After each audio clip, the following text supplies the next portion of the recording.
Thank you. So what I propose so I'll put this up, this is what I said recently. So in response to that, so I have got a critique of landscape representation, obviously. So what I propose is to reframe landscape representation as three things. A tool to actively challenge object-oriented modeling of dynamic natural systems, a mechanism to provoke critical engagement with philosophical debates about nature and aesthetic realism, and ground for rethinking landscape modeling and visualization through paradigms of perception and interaction. So I have three questions. One is exploring the tension between capturing the dynamic aspects of landscapes using static 3D objects, and a how question. I have what and how. And I think I'll be able to get to the what through this research. Not so sure about the how, but how can we adapt? What concepts of beauty, nature, and wilderness shape and constrain the representation of landscapes? And how can landscape representation challenge traditional notions of aesthetic realism and influence discussions about humans and nature? And lastly, what frameworks for perception, attention, and interaction can awaken landscape representation? And can we integrate paradigms of perception and interaction into landscape modeling and transform techniques and enhance understanding through experience? So I'll start, I have to say, this came about because of my own work and some very good things that were pointed out by FIU faculty. Typically my work goes for this sort of like incredible amount of realism, immersiveness, feeling like being there, right? Doing things like, this is a project I did for Microsoft, like here's how it will look. Here's how this one will look, right? And so as I've been doing this, I hit a point where I was thinking like, kind of reached my ultimate goal, honestly, professionally, of being able to make things that look so real, they kind of can't be distinguished from photograph in some cases. But getting more and more uneasy along the way about some things that I didn't feel were quite right. So let's unpack that a little bit. First of all, kind of the obvious thing that I noticed is, dynamic landscapes and object-oriented modeling don't really go together, right? So we'll talk about dynamic landscapes. A great example of how representation shows some future condition, who knows when, what year is this? But this is typically how they usually look on day one. So different from buildings, right? There's kind of like, and if we're lucky, and something like the High Line is, an incredible amount of management is required to get it to this point. Typically, sometimes they get worse. They don't like even this good. But the way we make these are the same way that we make, manufactured things, or, like this is just how we model and visualize the landscape, right? It seems weird that we don't really do much different from modeling a chair. In fact, there is like this big excitement in the landscape community that the LOD specification manual by BIM Forum for the first time had a tree on it. So like, it's like a total lollipop. I was seen as like some major inroads. Okay, this book, I have, I'll throw some shade for sure. This book shows this sort of conventional rendering while the author writes how ironic it is that we make these representations, right? These sort of people are moving, the landscape is growing, but we sort of commodify the landscape, for a client or a jury. The author writes, while also showing these examples of what he's critiquing, that, we engage with dynamic systems and that we're uniquely poised to leverage the potentials of new forms of digital media. This is a claim that's been made since like the late 70s, that landscape is uniquely poised for digital media to capture the dynamic essence of what our medium. The author also states while showing objects that we assume as modelers that the landscape is an object and something that by creating surfaces, we give form to, which may seem obvious, like this is a rhino from GIS that's given form as a surface, but the landscape is not a surface, right? It's a living thing. Right? Or that they show this image of a procedural material setup, but the book puts these grand things forth about that we'll need to model objects, but also we'll need to focus on creation of virtual temporal and ephemeral spaces. But if I look back at this paper from 1984, these authors propose that they have finally and forever created a CAD engine that will show dynamic evolution of vegetation over time. So these claims are made again and again, right? If we can see this being talked about in 1984 and then in 2017 in modeling the environment, and probably some paper released last week, it doesn't give me much confidence that we're getting there. I thought this one was interesting, not because of these images, but this paper that proposes hyper-realistic rendering methods explicitly states that to do it, to project a painting on a three-dimensional surface, that to get that hyper-realistic look involves actually sort of defying the laws of nature, right, and physics. So, because this is not how physics works, it's not how materials work. So, what I picked up from that was that we actually are doing, in some cases, the opposite of what natural systems do to get a natural looking thing. And here's another example of a mathematical model that creates something that looks very real. It doesn't really have any relationship to how that thing grows in real life or how it wants to behave. These are the building blocks for my own representation practice too, all these algorithms. So, here's where I'm at right now is if the best way to model and visualize realistic landscapes is through methods that do not adhere to physical laws, should we continue to claim that we can digitally recreate nature? And what might happen if we were to free ourselves from this probably impossible and even ethically questionable claim, right? It's like a crystal ball, and a lot of decisions are made off of these visualizations that have long-term impacts. So, an example of a project I worked on where we grew trees and each one is totally different from the rest and they grow together, right? Is an example of there's a fascination with this type of work, right? People love it. I love making it. But are we doing anything except making pictures that we figured out how to train to look like the real thing in a sense? And what does this get us for all this work? What if we were to free ourselves from that?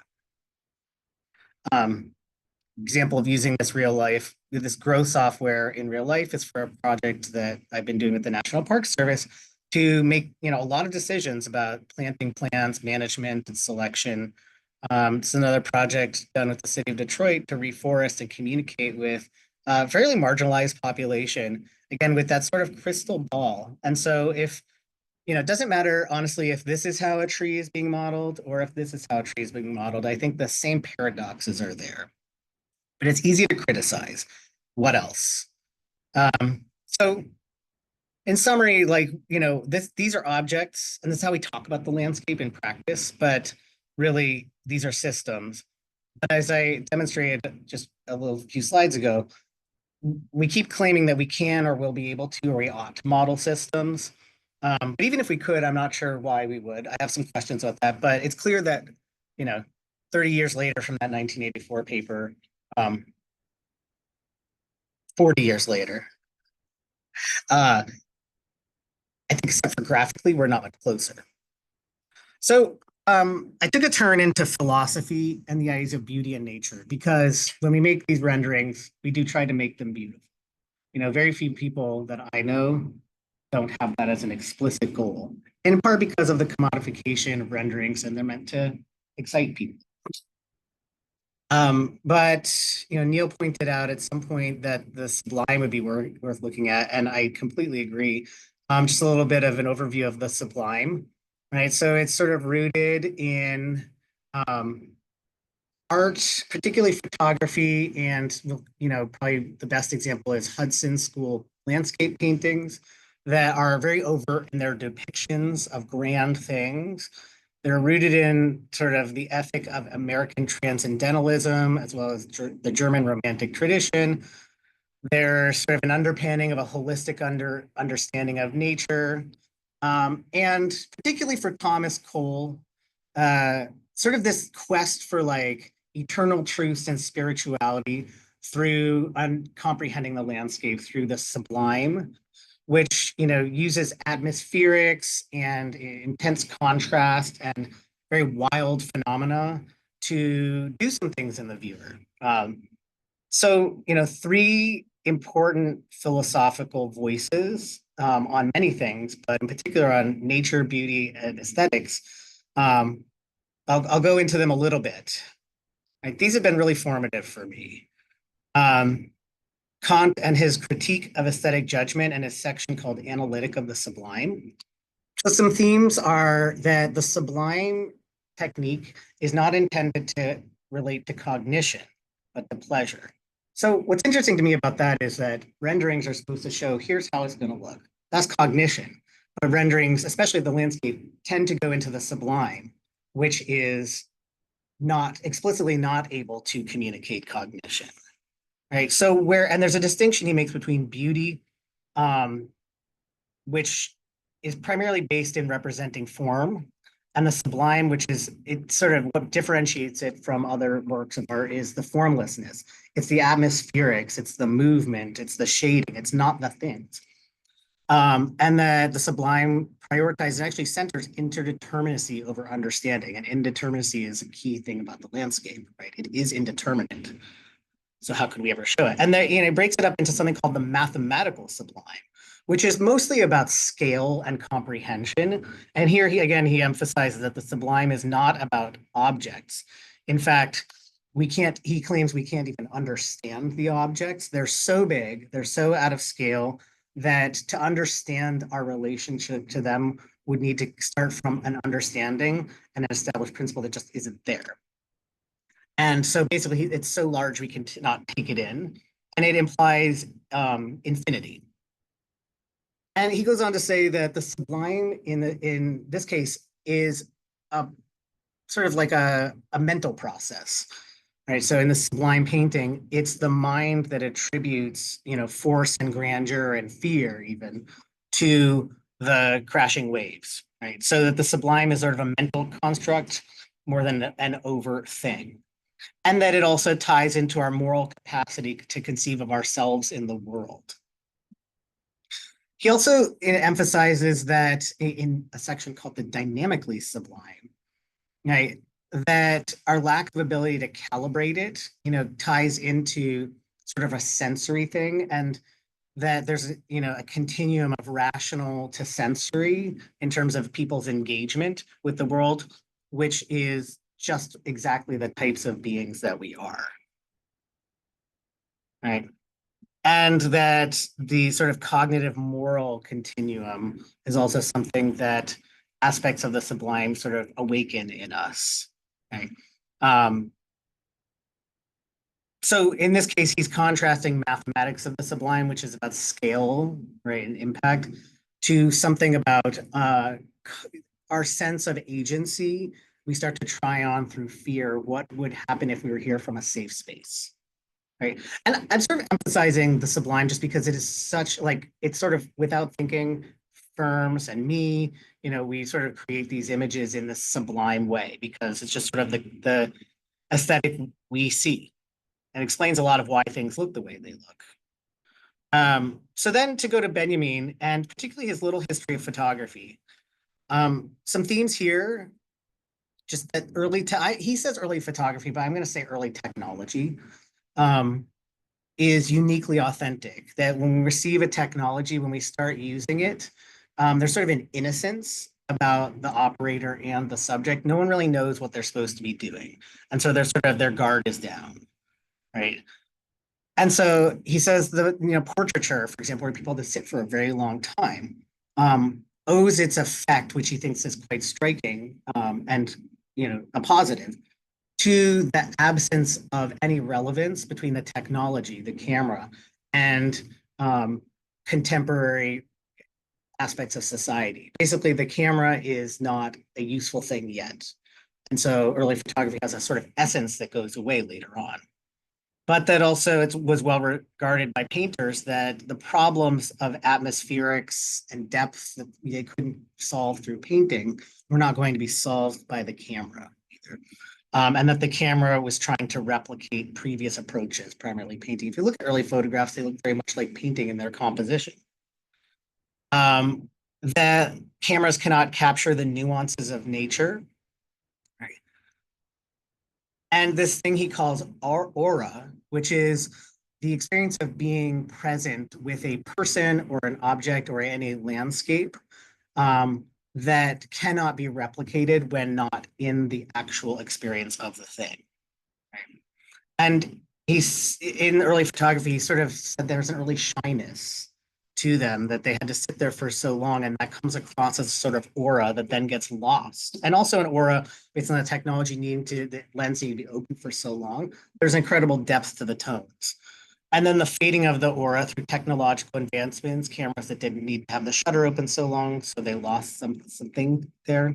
Commercial photography, so, poses that people would do in front of the camera or framings of the landscape that were very conventional, as well as mass reproduction taking away the specialness of the thing. So he proposes in the Little History, he references surrealist photography as maybe having some new approach that might be useful. And I think this might be something to take away for myself, right? Something where we look at like the mundane or the overlooked and actually focus less on these grand images and more on these everyday images. Although I think this is quite nice. But Sanders, a surrealist photographer that he mentions, as well as sort of this estrangement, showing something very common in a strangely composed image, right? We're a little closer than we normally would be. We're looking down on it. There's no horizon, right? And there's a sort of merging of foreground and middle ground and background that I also think is really useful for visualization, the making the everyday odd and strange to us. And then Adorno, who have just dipped my toe in, but I'm loving it. First on his early work, Aesthetics, which is a seminar, where he first, I just am including his seminar because he mentions Benjamin's aura, right? And specifically mentions that it is especially relevant to the depiction of nature, as well as Kant's Sublime, where he also recognizes that it's got a specific and useful application to nature. In fact, he even says that art cannot be sublime, only nature can be. And then his masterwork, Aesthetic Theory. There's a little section on natural beauty. If we were to make a spectrum from rendering is the best to we should never render, he's probably pretty close to we should never render. Some themes here are that nature's overpowering presence negates aesthetic beauty. If you were to see a true wild natural thing, it would not be beautiful to you, he says. It would be terrifying. Okay. So anything that seems beautiful is cultivated, right? And that this idea of natural beauty is kind of a falsehood, right? That nature in art is just appearance, right? Never the science or the working material, which goes back to sort of the connection of object-oriented modeling as not being the natural thing. And he also says a painting of nature is not the natural thing. Right? The things he was saying, I think, are very relevant to digital modeling today. That he goes further to say anything that represents something beautiful is actually an affront to that thing and makes it ugly. Right? And makes no distinction between high art and everyday art. And ultimately says, natural beauty really resists representation, right? It cannot be shown, right? And by showing it, you actually eliminate or erase it. He's really extreme. But that natural beauty emerges through perception, and actually this idea of the more intensively you're in the moment with nature, the less you are aware of the beauty of it. The more you start to mentally think about how beautiful it is in this, oh, how beautiful phrase that people say when they see a grand view, the less you are actually having an experience. So some themes here, and I'm not yet to the point where I'm sort of cross-mapping these, but right, so it's sort of a summary of Kant's sort of continua from rational to sensory, moral to cognitive, form and formlessness. Benjamin with the idea of the aura, which I think the aura piece connects to that idea that Adorno's putting forth, that the less you're aware of the thing you're experiencing, the more you're in it, the more you are having that authentic, experience of natural beauty. So there's something about like a distancing here between yourself and the thing that you're trying to represent that's going on, right? And that perception, and particularly subconscious perception, has that aura or that sort of that experience of beauty. So then, like the last sort of third of what I'm looking at are just around perception and cognition. And there's lots to cover here. I thought this paper was fascinating. I feel like I've been looking for several years for something that just sort of spelled out why human perception of nature is such a special thing compared to our perception, especially visually, of other environments. And it's this little scientific paper in a journal called Sensors that is highly philosophical, like unlike anything else that I've seen published in the journal Sensors, where the authors posit that because humans evolved in close interaction with our environments, and for thousands and thousands of years, probably well-being was intrinsically tied to being able to perceive threats, patterns in nature more than in the built environment. And as vision is our dominant sense, the composition and spatial configuration of landscape relative to our field of vision have been crucial to our survival. That may seem obvious, but I've never seen it actually put out there. And I've looked a lot.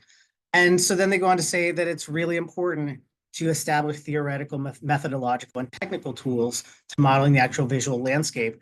And that they put, again, this paper surprised me, out there and inside minds, modeling what people see and what people appreciate and finding those interconnections. So this does tie back to the sort of the sublime as a mental construct, right? And this idea of distancing. But moreover, it ties into paradigms of perceptions from the embodied mind. So thinking of like two very common paradigms that we're aware of. Cognition, which is that the world is physically real and our senses take it in and make meaning of it, and it's a one-directional thing. We sort of perceive the world and move about it and act. Versus the solipsistic paradigm where cognition is wholly an internal thing. So you might say, like, your idea of a blue sky and mine are totally different. We don't know, it's all in here. And Varela puts forth something that I think really ties into the philosophy that I've covered called the enactive paradigm, where what it does is it acknowledges that both paradigms are somewhat true and that there's a reciprocity between them where you're taking your environment, but you're also acting on your environment, and the environment is changing and it's a cyclical process. That the idea of consciousness as an activity includes the mind shaping and being shaped by reality, right? If I move this, I'm receiving the information about its new position because I acted on it, right? So 4 principles of the enactive paradigm. The first, that perception is not just about passively receiving information, but it's also about engaging with the environment through movement and exploration. That the environment is not the static thing out there, but is dynamically shaped and experienced through acting.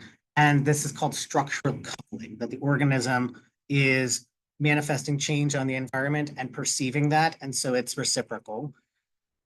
This one troubles me a little bit because I don't know what to do with it. The meaning and understanding arise directly from that interaction and cognition, and that representation is not needed. That's sort of there's no intermediary step needed. But I agree with that. And that there's sort of this thing called natural drift, which is not just a process of optimization towards a predetermined goal. Like, organisms don't just have a goal and act on it and achieve it, but that also through mutation and adaptation, there's a co-evolution of the environment and the organism.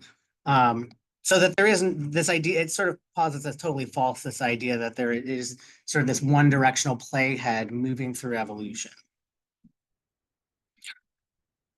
I don't know that this is it, but there's something here where the creator of this hyper-real landscape rendering software called Terrigen, he was like a big computer nerd growing up and wasn't really interested in the outdoors until he started using, environmental simulation software as a teenager.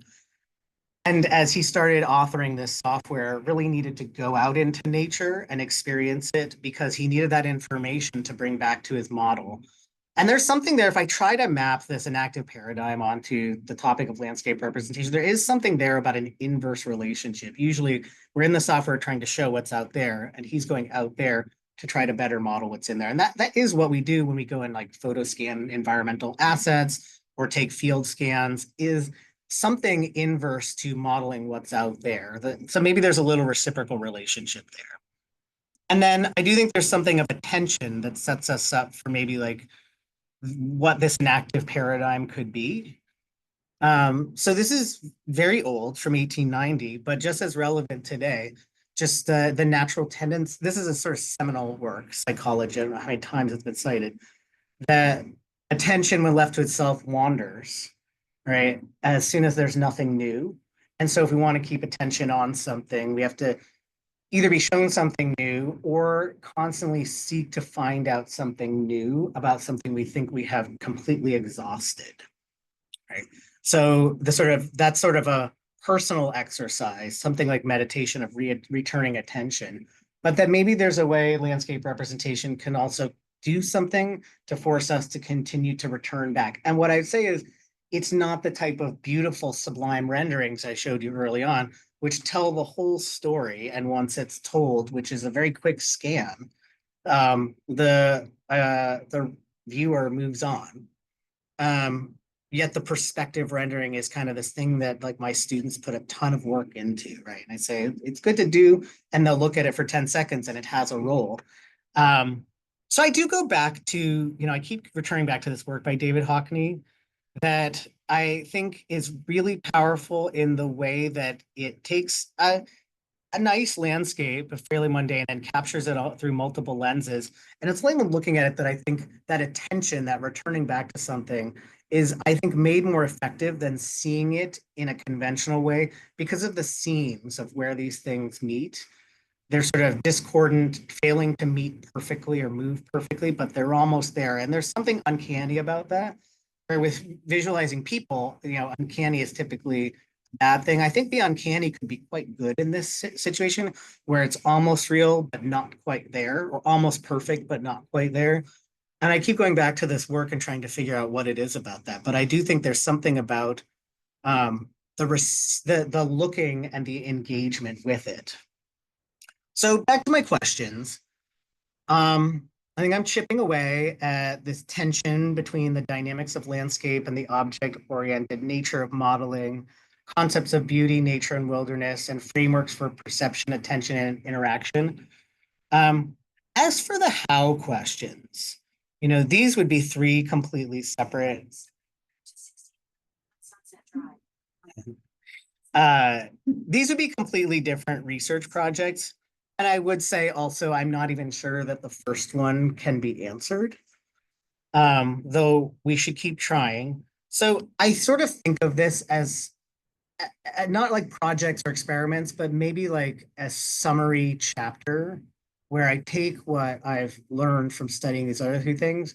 And like it's easy to point out the dilemmas, but I do want to try to put something together, like provocations that incite us to think differently, and maybe upset some people. But so that's where I'm at right now. Is I spent a whole semester and the summer trying to just sort of wrap my head around these things, to use Neil's terminology. This is where I'm at. I would very much love to hear your questions and where you see opportunities, as well as gaps or fallacies that, I'm not a philosopher, so I'd love to hear your thoughts. Oh, I think this is fascinating.